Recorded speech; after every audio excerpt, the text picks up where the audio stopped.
Here's some advantages and disadvantages. Some of you are building YouTube, right? What's the difference between the two? TikTok's going through a lot of changes. Still very buildable. There's still a lot of people that are 1,000% focused on TikTok. Nothing wrong with that. But let me tell you what converts for me the most. And the reason why it's converting the most on YouTube is your strategy on the links in your description. In YouTube, and I'm going to give you the breakdown for both of them. In YouTube, the most important thing is your title. It needs to be less than 60 characters if you want to optimize, okay? 2 is your thumbnail. Your thumbnail is so important. It has to be appealing. It has to be different than the rest of the thumbnails. It has to catch the scroll. The icing on the cake is your description. Does it show someone the next step of where to go? If you're not showing the next step where to go in your description, you just wasted your whole time. When you upload your video, you gotta have your tags. Your tags is what tells YouTube who you want, your type of customer. When you go to TikTok, it's a different game. Your title has to match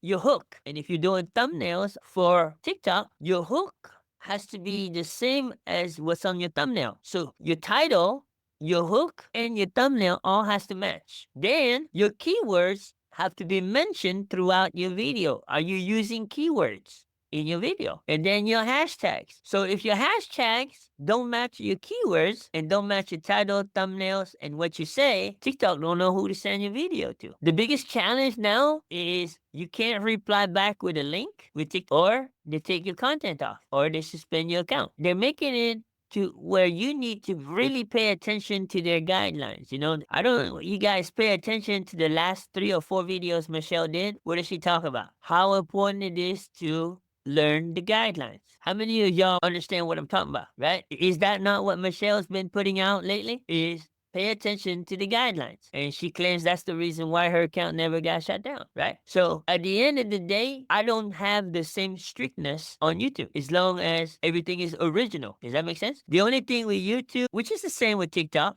if you're dealing with copyrights, right? Copyrights for music, it's the same thing. Facebook will mute your video. Instagram will do the same. All platforms will do the same because copyright is just not something you play with, right? Does that make sense? Everybody good on that? Yes? No? Okay. Yeah. So I want to play this video for you guys because this is the kind of stuff you can do. Daryl shared this video in his community and I thought this is a great piece of content, but I'm going to show you. This is something you can do to make your video original. This is where branding comes in, okay? You guys are ready? Let me share the sound. All right, here we go. Will you commit? Psychological hack will change your life. It's called the 90-90-1 rule. For 90 days, spend the first 90 minutes every day on your number one most important goal. It's not about motivation, it's about momentum. Small, focused action every morning compounds very fast. This is how best-selling books are written, how businesses get launched, and how bodies get transformed. You don't need more time. You need more intention. 90 days, 90 minutes, one mission. Get it done. I'm committing. So you see how simple that was? 28 seconds, guys. 28 seconds. I'm curious to know by the time we finish this workshop, I'm going to check YouTube to see how many views it has. Does that make sense? I just posted that literally less than 10 minutes ago.